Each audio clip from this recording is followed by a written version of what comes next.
Welcome to another session of lectures by Lob-EZ. I'm your host, Dr. Lob-EZ. Thanks for joining me today. Today we're going to be finishing up our lectures over European exploration. So this is video number 5. Topics to discuss: fall of the Portuguese Empire, Columbian Exchange, something called price revolution, whatever that could be, and then no, not mercantilism, but mercantilism. Okay, so buckle up as we dive in and sprint down the hall of knowledge. Okay, so what you see in the map before you is the Portuguese colonial empire at its height. Okay, and what you can see is that it stretches far across the globe, including portions of the coast of Africa, a large segment of South America, which will make up the modern day country of Brazil, as well as forts, at least, on the southwestern coast of India. And then over here is an area known as Indonesia, nicknamed more or less the Spice Islands. One of the things that is worth noting is that despite the size of its empire, Portugal, which is right here off the western coast of Spain and the Iberian Peninsula, is a tiny country, both in size and population. And so that's going to create a problem because Portugal is just too small to maintain such a vast empire, because it takes an incredible amount of manpower. And especially with all the trade and the vast distances that need to be traveled, anytime a ship goes down, well, there's incredible resources that have to be invested to build new ones, and then more importantly, manpower. Every time a ship goes down, they lose all of the sailors, okay? And so it's not easy to replace them with a small population as that Portugal has. So what we're going to see is their days are numbered, okay? A couple of European countries, but primarily Spain and the Netherlands, are going to muscle in and push Portugal out of the spice trade. And it's noteworthy that at its, because it was the first to establish the all-water route to India, Portugal became the most wealthy country in Europe. And as I said, that's not going to last. Okay, so they're going to be supplanted in part, at least, by the Spanish. And we've talked about their global empire before. But what is important is right here in the Philippines. Okay, the Portuguese are going to be pushed out by the Spanish. And they're really not going to have any, can't do anything about it to prevent it. This is noteworthy because what the Spanish have as far as wealth that is important from their Latin American colonies are precious metals, gold and silver, but primarily silver. And that's going to play a role with their ability to conduct trade with China. And China is interesting in that they aren't interested in any type of European trade goods. That's mainly due to the fact that they kind of look down upon the Europeans and therefore kind of saw their manufactured goods as less than, okay? And so the one thing that they'll take in return for trade goods like, silk or porcelain that was in high demand was coinage, silver, okay?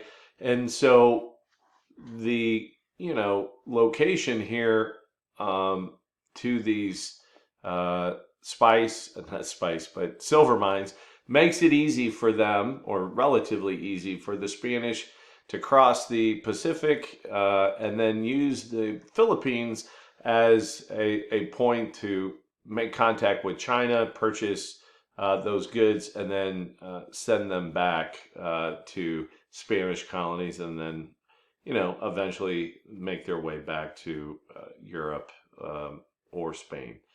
more particularly. Okay, so the next country that is noteworthy that kind of muscled in on Portugal's territory, as I said, were the Netherlands. Okay, and they're a smaller country as well, but their ships that they're going to use are going to be a little bit better and more capable of withstanding rough ocean currents, and so not as many of those go down in storms and things like that. So they don't really share the same concerns as Portugal. But at any rate, the area that's most important to note that the Dutch take over from the Portuguese are the Spice Islands, Indonesia. Okay, they also take away this southern South African colony of the Cape of Good Hope.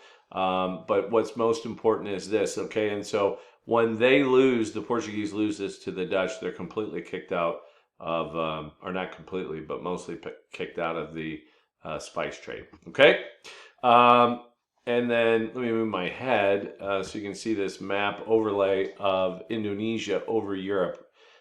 It's probably not, clear previously that the size, clear to see the sizes that we're dealing with.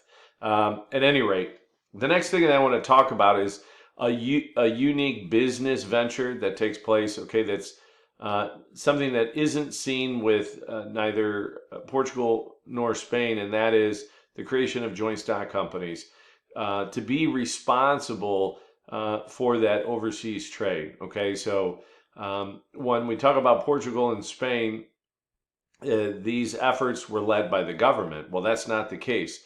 With the creation of the Dutch East India Company, which is a joint stock company, we see this new business venture where investors pool their money, okay, and they sort of share the costs of conducting trade, overseas trade, and something that is, maybe too expensive for one or a very small group of people to take care of themselves. Well, when you pool a lot of different people, that cost gets dispersed over many people, and therefore the risk is less. Okay, and the reason why this was an attractive business venture is the profits were quite significant, 30% being 30% annually being pretty typical returns. Okay, so this is gonna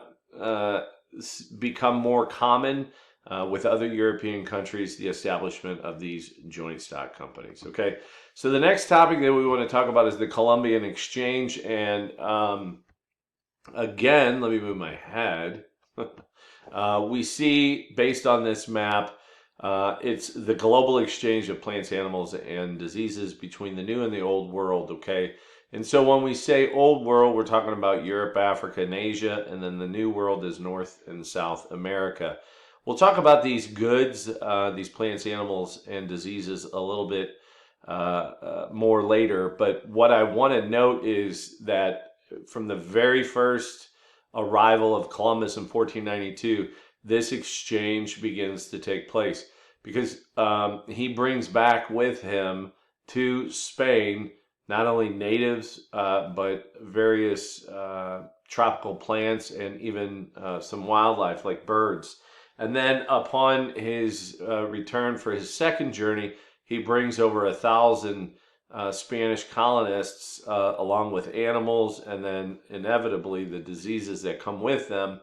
And I would imagine various types of old world foods. Okay, so right in the very beginning, we start to see this exchange take place. Okay, so there are a number of plants, animals, and diseases that are significant. There's a whole list of New World plants. In particular, we have potatoes, tomatoes, and corn that are going to have a pretty significant impact on the old world, primarily Europe. Okay, and we're going to talk about that in just a moment. There weren't really domesticated animals that could be sent back. We've talked in an earlier video about llamas. You can see from this illustration here that turkeys were brought back, but there really weren't a lot of animals, okay? And then from the old world, every type of livestock and domesticated animal that you could think of was brought back from, or was brought to the New World from the old, okay? Along with a variety of different types of plants, including wheat, sugar cane, grapes. What was another one? Wheat, very important. Okay, so I want to talk though about some of those New World crops, primarily two. I want to talk about potatoes and corn because they have a very big impact on the population of Europe and the Old World. Okay, potatoes can grow in cold weather climate where wheat cannot. And it can also grow in cold or rocky soiled conditions as well.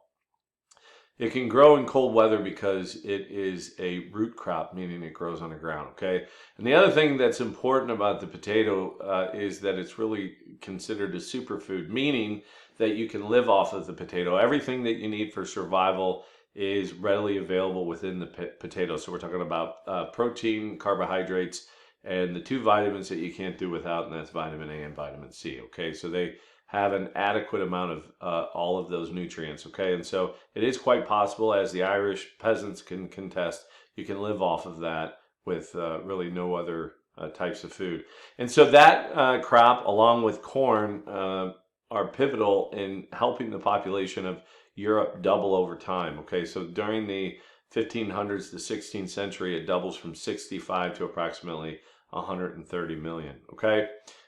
Corn is important because it can grow in warmer and drier climates where wheat cannot, okay? And so because of those two foods and two crops, starvation becomes less of a problem. Although crop failures continue, famine really becomes a thing of the past, okay?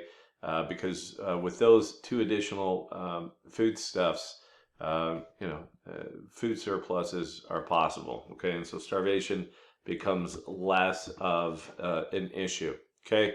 I want to talk about plant or animals, okay? Specifically the horse, okay? So let me move my head yet again. There, how about there? The horse is very important to the New World for a couple of different reasons. Okay, so when we talk about Amerindians and Native Americans in North America, the horse is important for a couple of different reasons. So in the American Southwest and in parts of Mexico where the Amerindians were farmers involved in agriculture, they could utilize the horse as a beast of burden to pull plows. Okay, so it was very important for them because of that. But when we talk about North America, especially in the plains, they play an important role in helping the Plains Indians hunt buffalo, as pictured in the painting above. Okay, and because of that, the Plains Indians were able to do really well, and their numbers were able to grow. We see some evidence of conquest between the Native American tribes. The northern plains seem to be dominated by the Sioux Indians, and then the southern plains by the Comanche. All right, so, and that was all made possible by the horse. And it's might be important to note that with the rise of the Comanche in the 1700s, they really helped roll back European expansion into that part of, what would be modern day Texas especially. So they were able to roll back the Spanish. They were also able to kind of prevent the French from moving west from Louisiana, and then also Americans too. They were able to delay the American really settling of that part of Texas, okay, in the Southwest. In previous videos, we've talked about the role that disease played in the New World, Old World diseases that were brought sort of unknowingly because of the domesticated animals. We've talked a lot about smallpox, but there were other diseases as well that are responsible for knocking out somewhere in the neighborhood of about 75% of all Amerindians in Latin America. One of the diseases that's not mentioned but that is listed here is malaria. Okay, malaria is a mosquito-borne disease, and although this isn't confirmed, it is likely that mosquitoes were not even indigenous to the Americas, that they weren't brought over until the Europeans came over. Okay, so that's noteworthy. But overall, about 90% of the Amerindians died from contact. So, we have to include conquest and also mistreatment under things like the encomienda system. There seems to be one disease that, again, this isn't confirmed either. There is some contention among historians whether this is true or not, but that syphilis, a sexually transmitted disease, started showing up in some of the ports of call right away, right? Like with the first journeys to the Americas by the Europeans. So we're talking about Christopher Columbus's men returning with what seemed to be symptoms similar to syphilis. Okay, so they think that that could be true. Okay. Next topic that we want to discuss is an economic effect that the Columbian Exchange had, and that is the price revolution, which is nothing more than a fancy term for inflation. Why call it the price revolution then? Because it never had happened before. All right.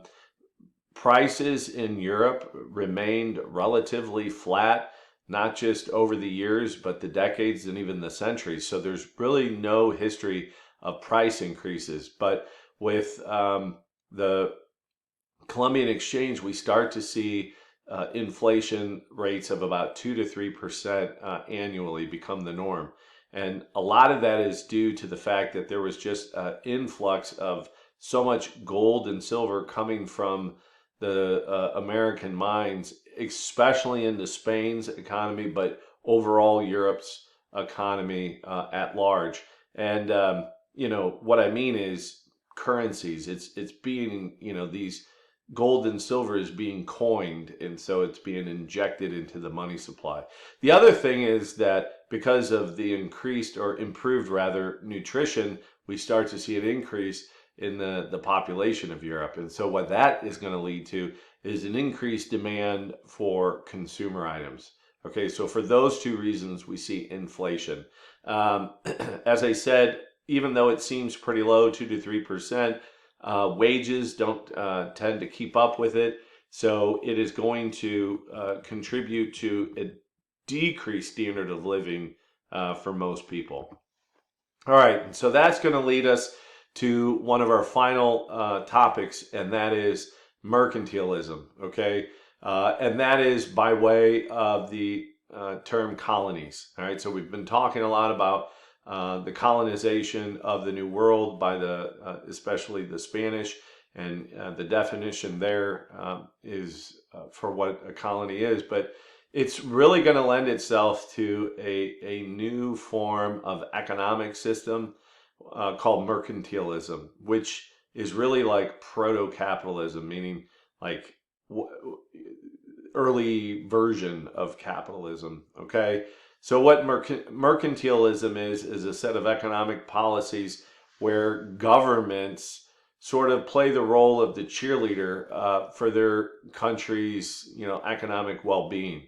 One of the hallmarks of it is the countries wanted to fill their treasuries with as much gold and silver as possible.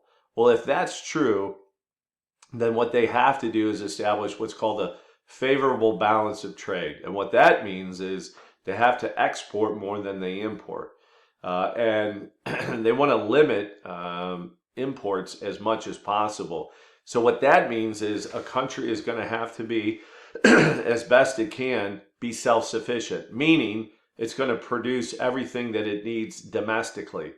Okay, and this is where colonies come in, because colonies can provide the raw materials that are necessary for the country to produce everything that it needs in order to be self-sufficient.